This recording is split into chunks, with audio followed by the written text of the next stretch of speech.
এইটাতে হচ্ছে আমরা এই জিনিসগুলোতে আমরা দুইটা ভাগ করতে চাই। একটা হচ্ছে ধরেন বলতে চাই হচ্ছে বেসিক ইনফরমেশন, আর একটা বললাম হচ্ছে কন্টাক্ট ইনফরমেশন। কেমন? তাহলে এখানে বেসিক আমরা এই দুইটা ভাগ করার জন্য এখানে আমরা কি তৈরি করব?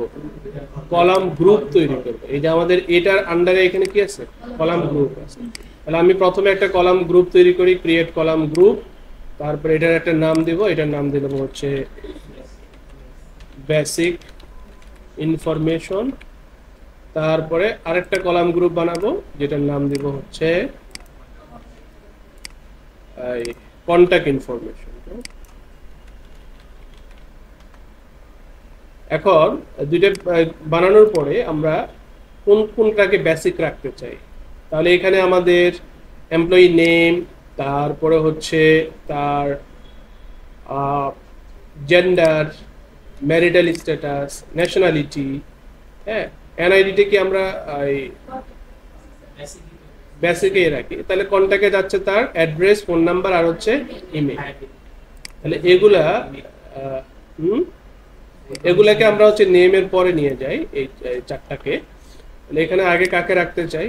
আগে হচ্ছে জেন্ডারকে রাখতে চাই, তারপরে ন্যাশনালিটিকে রাখতে চাই, তারপরে এনআইডি, তারপরে ম্যারিটাল স্ট্যাটাস, তারপরে এনআইডি, তারপরে হচ্ছে ন্যাশনালিটি। হ্যাঁ, তাহলে অ্যাড্রেস হচ্ছে থাকবে কন্ট্যাক্টে। হ্যাঁ, এই এখানে সাজাই নিচ্ছি, জাস্ট না সাজালেও হতো। তাহলে আমি অ্যাড্রেস, ফোন নাম্বার আর ইমেল এগুলো থাকবে কোথায়? কন্ট্যাক্টে। তাহলে এই চারটাকে বা এই সবগুলোকে একসাথে ধরে তাহলে এদের কলাম গ্রুপ দিয়ে দিব কোনটা? Basic information. তাহলে এটার হচ্ছে কলাম গ্রুপ অপশন, এই যে গ্রুপ, হ্যাঁ, লেআউটের এখানে। তাহলে গ্রুপের এখানে আমরা এটা বলে দিব কোনটা? Basic information. আর আমাদের ইমেল আর হচ্ছে এই এই তিনটা এগুলো থাকবে হচ্ছে কিসে? Contact information. তাহলে এখানে আমরা রান করি এখন, এখান থেকে সেভ করে। তাহলে আমার এখানেও একটু চেঞ্জ করতে হবে আমাদের রান টাইমে।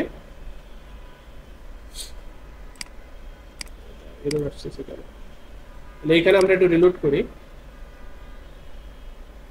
এইখানে দেখেন এখন রান টাইমে যে বেসিক কন্টাক্ট এরকম দেখাচ্ছে, তাই না?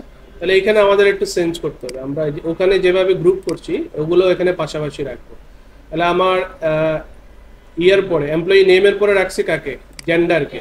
তাহলে জেন্ডারকে হচ্ছে এমপ্লয়ি নেমের পরে নিয়ে যাই।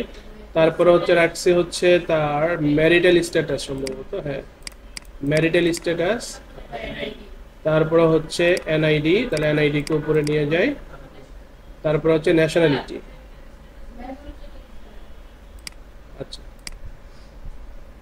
তারপরে নিব হচ্ছে ন্যাশনালিটি। কেমন? আর ইমেল, ফোন নাম্বার, অ্যাড্রেস এখন এখানে ঠিক আছে। তাহলে এখন যদি আমরা সেভ করি তাহলে যে বেসিক ইনফরমেশন আর কন্টাক্ট ইনফরমেশন আলাদা আলাদা হয়ে গেছে।